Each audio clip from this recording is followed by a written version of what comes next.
the first 1000 Days podcast, the business startup journey with Ivan Sutton.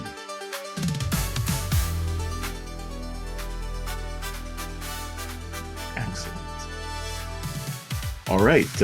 Thank you and welcome everybody for another installment of the first 1000 Day podcast. Today I have Jeff Page with me from A Beam Above. Jeff, how are you? I'm fantastic. Thank you, Ivan. You know, Jeff, I'm so happy that we met. We met down at Little Engines, but I think we met before that. Is that right? Maybe in Crossing, but I believe it was Little Engines that we met. It was Little Engines. Okay. Yeah. And since then, you know, not only I've gotten to know you, but you're also a member of this great city, which is really super cool. Tell us, what does A Beam Above do? Beam Above has another name, Beam Above Laser Engraving. That's the full name. So that's what we do. A lot of people don't know what laser engraving is. They sometimes confuse it with laser printing, etc. But we do customization and personalization of pretty much anything, all different products for personal or business. So. Okay, that's cool. So let's say a business is kind of interested in what you're doing. Which category, which industry would you say that you're in? Are you in more of the branded wear marketing type of products? Is that what you do? Well, depending on the customer's need, especially for a business, probably marketing items, they need promotional items as well. Maybe even some gifts for their customers, certain stuff like that. Everything from like pens, keychains, hats, shirts, pretty much anything. Drinkware, a lot of drinkware I do. So do you do them individually, Jeff? Or is it something that if I needed like 100 items, 100 keychains for 100 staff members that you can do as well? Absolutely. We take orders in excess of 1,000. I have done 1,000 units before. We do have a very big commercial laser. So, actually multiple lasers, but very, very large commercial laser, a 48-inch by 36-inch bed size on the one laser alone. So, yeah. Wow. That's so you can actually do a sign for outside of a building. Oh, yeah. It's right behind me here. You can see it. It's fairly large. Half of it's being covered by the sign. So amazing. Okay, so I do want to kind of take you back a little bit, Jeff. Sure. Do you remember back when you started your business? How long you been around for now? This will be year 3 that we're coming into. You're in that first 1,000 days. That's great. Okay, so what problem were you looking to solve when you decided to start this business? I guess the biggest one would be belief in myself. I've had always had the entrepreneurial spirit within me, and I've had a lot of little side businesses just to support my income, my family. Take them on trips. It's just some extra cash, etc. But just never, never really. I just think it was the belief in myself, to be honest, that. That doubt and fear were the two biggest things that stopped me from going forward and just shutting the other businesses down that I had. Amazing. Okay, so but what specifically about laser engraving that appealed to you, that you said, hey, I really want to do this? Well, in all honesty, I had no intention, no planning about becoming a laser engraver. It really is quite a story. I was just basically sitting at home one day there, and I came across some YouTube videos and saw the laser came across some videos, and I started to look at that and got very interested and kept looking at these things and decided to order one. I got a small laser, and that's kind of where it started. Then it led to, once the laser was in my possession, I had to, I'm self-taught, so I didn't take any formal training or anything.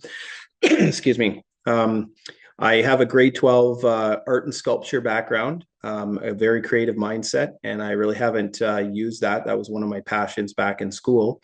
So when I started learning the laser and being able to get into the artwork and certain stuff like that and the creativity side of it, I was spending countless, hours, in the basement, going through, lasering this and that and everything else and creating stuff. And I also have a very vast, background of woodworking through the different jobs that I've had over the years, everything from cabinetry to deck and fence building and custom wood doors, etc. So I've been able to incorporate not only laser engraving, but also making my own products, from, the plaques, etc. And I think that separates me from some of the industry out there. Wow. That's amazing. So Yeah. basically self-taught, trial and error. Mhm. So you really know how you know how to push the limits of the equipment that you have. Absolutely. Yeah, definitely. Good. What were the some of the assumptions that you had when you first started out that you thought, oh man, if I create this, this is what it's going to be like. This is what it's going to be like for me. This is what I'm going to learn. But it turned out to be not so much. Yeah. Some of the assumptions that I had was that I'm not good enough. Probably like most people, we don't ever think that we're good enough. And I couldn't see the vision and the things that I was producing. But my family, friends, even strangers that got to see, certain stuff that I was creating, always had great comments. And, I tend to downplay it. I did in the beginning a lot. I still stay humble. I try to keep ego out of my business, entirely. Sure. And yeah, it just that really helped the support of others. Okay.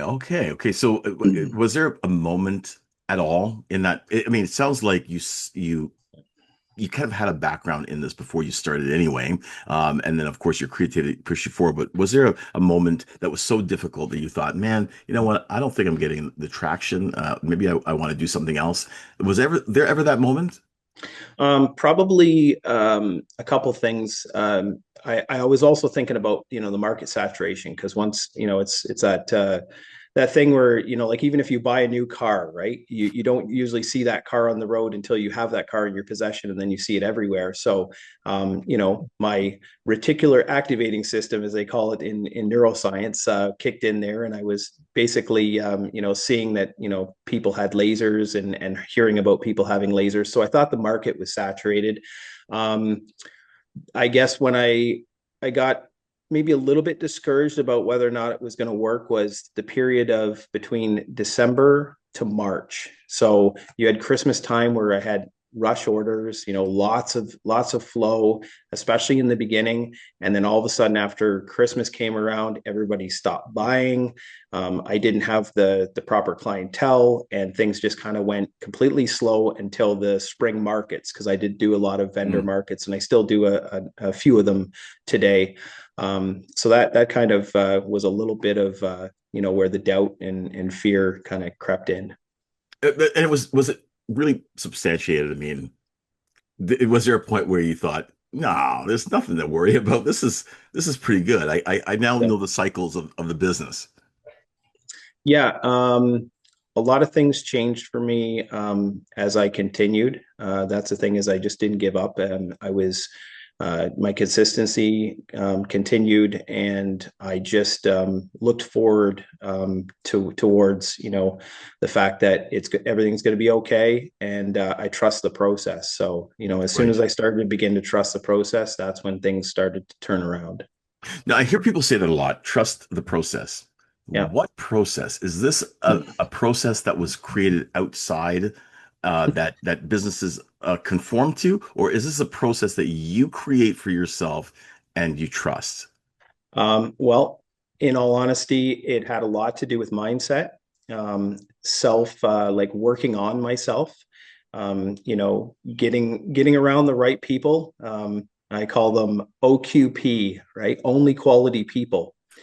And kind of just what's serving me, to meet my purpose, and is it dragging me down, or is it driving me forward?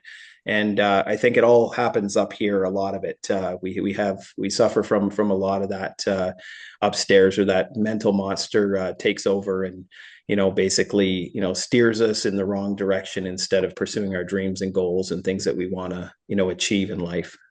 You're really nailing something happens to a lot of entrepreneurs, right? They have imposter syndrome, even though they're very qualified and they're very competent. They still have the sense that maybe they're not good enough, as you say.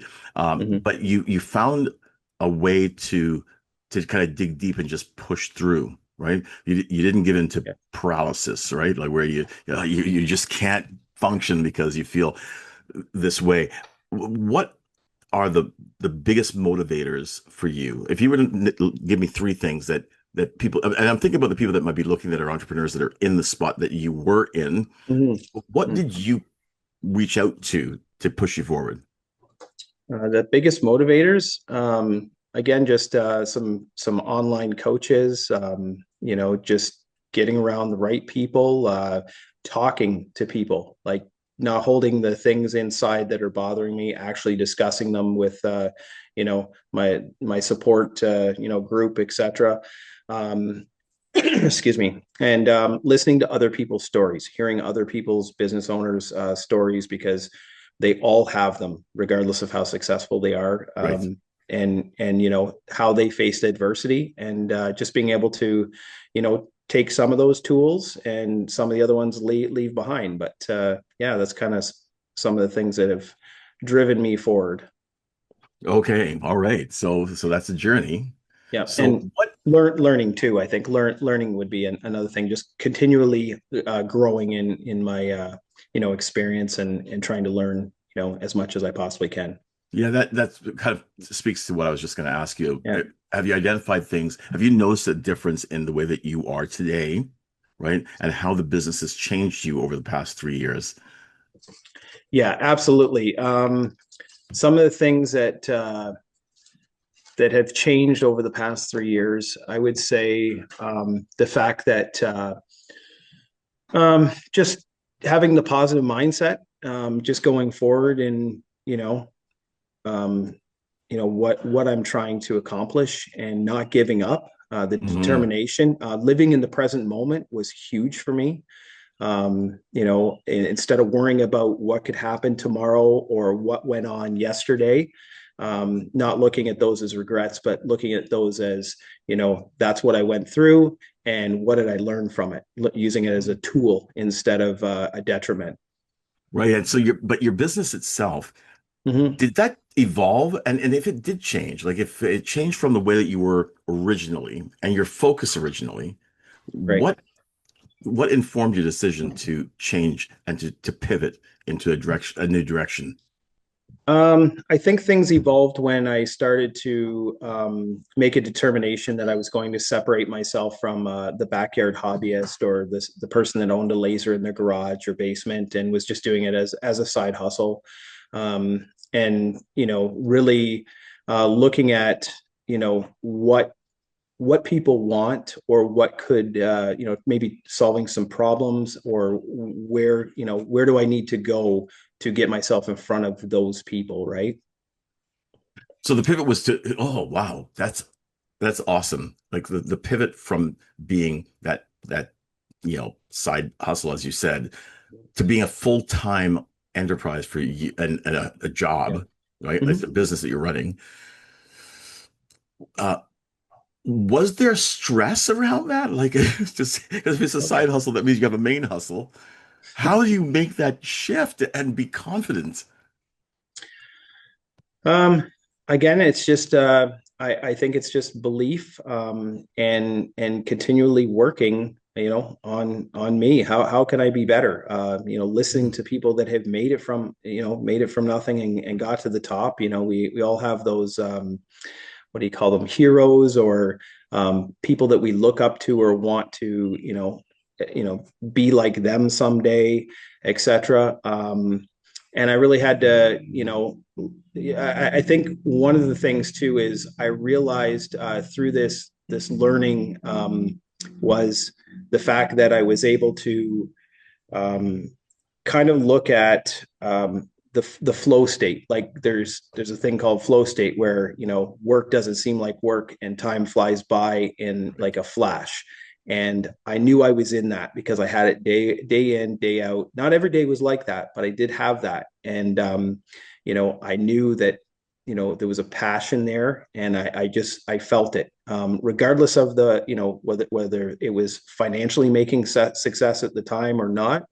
I just knew that this is where I need to be. Yeah. So yeah. Yeah. So, what about work-life balance for you? How's that Um, work?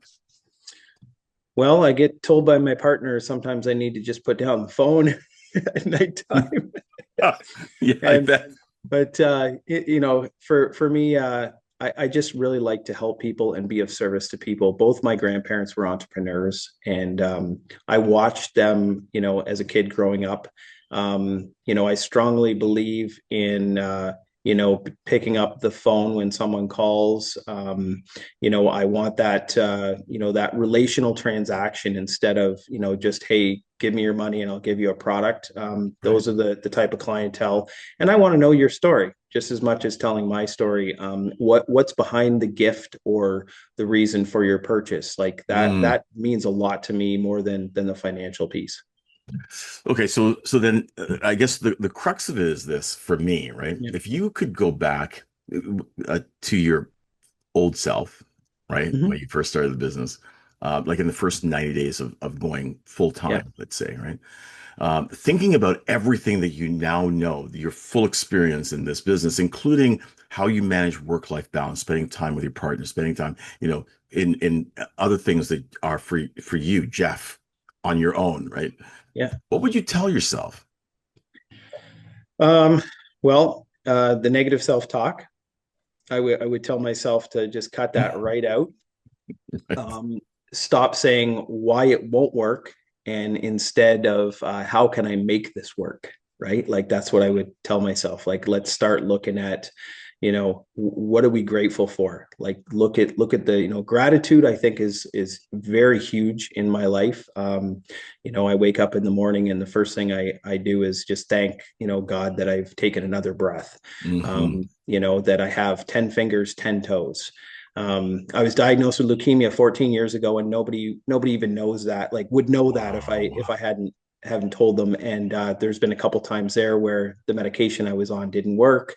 And they, about a year ago, they gave me, you could be, gone tomorrow, or 6 months. So we got to do something else. And instead of looking at it as, oh, poor me, I chose the positive attitude, and let's see, what options we have on the table, because there was still options, and it's, I'm still kicking today and still going to keep going forward. So Amazing, yeah, amazing. Wow. Yeah, it's an amazing thing running a business and all the stresses and the personal things that you have to go through, the health, the family, yeah, everything, and you still sorry, and competition and changing marketplace yeah, and and tariffs and all those things, and you yeah. still have to push through, right?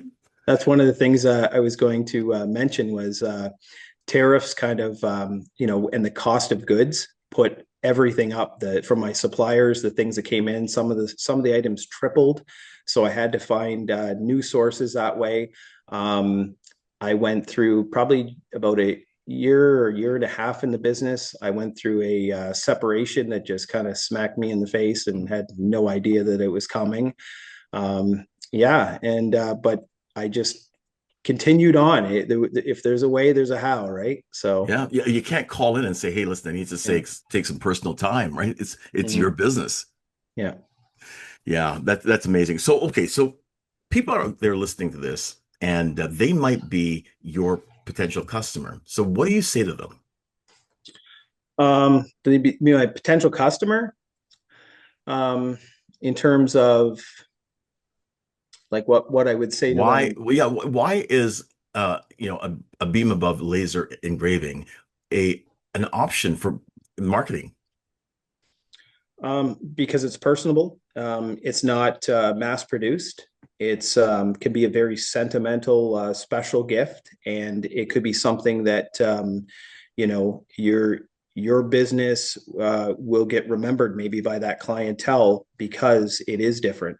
We can tailor and customize pretty much anything or design anything. We want to bring whatever you have maybe in your head to life, and work with you through that no matter how long the process. So, yeah. I think about gifts that I've gotten from customers, from suppliers, and I'll get a mug. Lord knows, after you have your second mug, then it starts to look like you've got a set of mugs from different people, or pens, and then they just become pens in the drawer. What you're offering is something quite unique. Like, it's not like you're going to have 15 different laser engraved items that you're getting from different people, because it's not what people think of. They always think about pens. They think about what are those other things, the USB sticks, and they think about shirts and hats and mugs. But this is where what you're offering is pretty unique. So I really want to get an idea as to, if that's what I'm used to spending money on, then what is the use case for this product that you offer? I guess the one thing is me, I don't say that in an ego way, but I really do have a genuine heart, and I love to talk to people, and and if it doesn't have to be anything to do with laser engraving, if I can Right. help them with any, in any sense of the manner, through my life experience. One thing I will divulge here is that what really turned my life around, and even before, just before this business started, about a year before that, I have currently today just over 1,400 days of sobriety. So Amazing. that has completely changed my world. And again, if there's, I come across that's it's a family disease, alcoholism, and it's one of those things that I'm able to, if it does come up in conversation, which it usually does, somebody always has someone in their family, For most sure. likely, that suffers from some type of addiction or alcoholism. And I'm able to, hopefully, give them some insight as to how, that person they can help them, or whatever it might be. And yeah, so I just think it's just that human connection is what it's all about. It really Yeah, is. And then the business comes afterwards. It's like, for sure. well, what can I do for you? In any retrospect. So Well, you know what, Jeff, I can tell you this from the time I met you until even right now. This is what you're saying is exactly who you are. You are definitely that person, personable, well, thank you. really great to chat with, and I can imagine as as a prospect, being able to brainstorm with you ideas on how to give something to a customer, especially a really good customer, a long term, giving them something unique that they'll remember me by, and they'll appreciate more than just a mug. So yeah, that's great. I do want to ask, how do people reach you? They can reach me in many different ways. They can reach me on Facebook. It's Beam Above Laser Engraving, or they can reach me on Instagram. It's just a Beam Above, or I have a website, so it's a beamabove.ca, or just call me at 226-373-0871, and I'll pick up the phone. Perfect, perfect, perfect. Okay, now listen, before I let you go, I do have my 10 rapid fire questions. So I Okay. hope that you got a couple seconds. I love these questions. So, Sure. just fire off an answer to me. You can give me just a one-word answer, a two-word answer, or you can give me a sentence and explain it to me. That either way is good. But here we go. Are you ready? Yeah. Can I throw in one more thing? Sure, yeah, Because I please. didn't say actually kind of where I'm located. So Oh, I please, started yes. in St. Thomas, Ontario. My shop though I have had to move my shop to Delaware, which is just west of London, really close. And I service pretty much anywhere, and around anywhere you can ship a product as well. So Right. unlimited. But yeah, so I just wanted to put that in there. Yeah, that's awesome. And really, as far as physically servicing, like for you to travel to a customer, like would you say as far as Woodstock, Guelph, Yeah, or by other means, like I will do that, within reason. I'll do that service of, delivery or pickup within reason, or a halfway point, or maybe we know somebody that's mutual that we can, arrange something. I'm gonna have some drop bins. I'm gonna have a drop bin and pickup bin at Gearling's Home Hardware in St. Thomas here shortly. Excellent. And yeah, so I've made do with what I have so far, and it seems to be working out all right. I love it. That's great. Thanks. Awesome. Thank you. Hey, Okay, rapid fire. Here we go. all I right. should have a little drum thing happening, a riff or something that happens when I'm talking about the rapid fire. But here we go. Okay, so you want to have an excellent steak dinner or Yep. vegan, depending on what your palate is. Where do you go in your Okay. town? I'm going to give you some of these answers. I'm going to give you St. Thomas and London, Delaware area. So London West Social is a great restaurant. And in St. Thomas, Grassroots, or very close to St. Thomas, Port Stanley, which would be Two Forks. And I believe Grassroots and Two Forks are owned by the same people. Fantastic. Okay, Yeah. okay, okay. Where is your favorite road trip destination in Canada? I've been in Newfoundland twice. I would go back again. It's absolutely beautiful. And Northern Ontario, just absolutely love Ontario, the For north, sure. anyways. Yeah. Yeah, I love it. Yeah, we drive to Calgary every year, and it's just I love Northern Ontario. I wish like Calgary was where Thunder Bay. Anyway, okay, best coffee spot to think, work, or people watch. St. Thomas, I would say there's two. Zesty's Dessert Cafe. It's kind of like an internet slash, coffee shop. It's Cool. it's pretty neat in there, and Streamliners in St. Thomas for espressos and really good coffee. London and Delaware, I really haven't been out for coffee here too much, so I'm not too sure where that would be. Okay. All right. Well, if I'm down in London, we're gonna have to just figure something out. We take a Okay. dart and throw it at the map and figure a good spot. Okay, out of town friends are visiting, and you want to impress them. Where do you take them? Well, St. Thomas is known for Jumbo the elephant. We're going to take him to the big elephant statue, right? Okay. Lifelike. So, Okay. yeah, we have that to visit, and probably any of the parks. So, yeah. Cool. Okay. What do you do to de-stress? I get out in nature. That's my happy place. In the woods, doing fishing or eating ice cream. That's definitely one of the things That's I my love to de-stressor for sure. de-stress. For sure. So St. Thomas is a lot of park around St. Thomas. Is that Oh yeah, yeah. There's Pinafore Waterworks. There's a bunch of different parks in St. Thomas. So right? yeah, they're really Okay. nice. Hidden gem alert. What one local place more people should know about in your St. Tom, town? yeah, St. Thomas, the elevated park. Elevated. Yeah, it's good. Elevated park. It's basically on a train trestle. The train doesn't run across there anymore, and the cities kind of, and with amongst volunteers, etc., have made it a really nice viewing area. So you're really high up, and you get to see like deer and everything down in the fields. Really? And yeah, they've put a lot of nice stuff there. There's a spot where you can, if you're in love and you want to connect a love locket onto, one of their, they have like a love locket grid out there that you can put on. So yeah, there's a whole bunch of stuff that you can see from the elevated park. I did not know. Thanks for sharing that. That's great. You're Okay.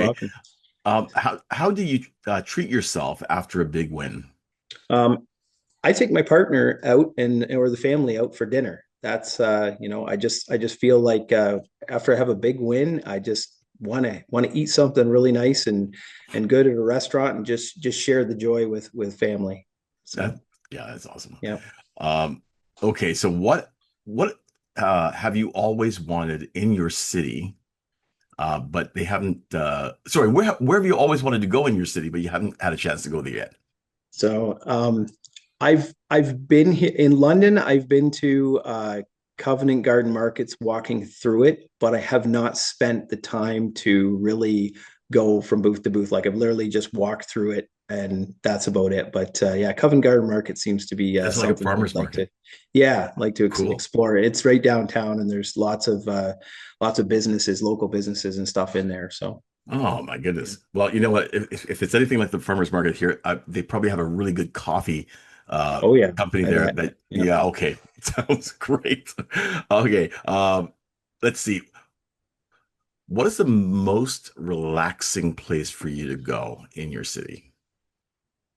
Here in London, again, outdoor stuff, the parks like Springbank Park, it's got the Thames Yes. River there. There's a lot of nice little spots right by the river. So, yeah. Cool. Now, okay. So the last question is, what do you wish existed in your city, but doesn't? I'm an outdoors guy, so Cabela's or Bass Pro Shop. So, Okay. Okay. That totally makes sense. yeah. Thank you very much, Well, Jeff. thank you for having me on. I Beam really Above appreciate it. Laser Engraving. Thank you for coming on the call. I'm really glad I met you. I'm glad that you're a member of this great city, and I look forward to seeing you out there. Please, I just hope that folks will reach out to you. I'll have the information in the video at the end, so look for it, and so you can get to reach Jeff. So thank you very much. Thank you very much. Bye.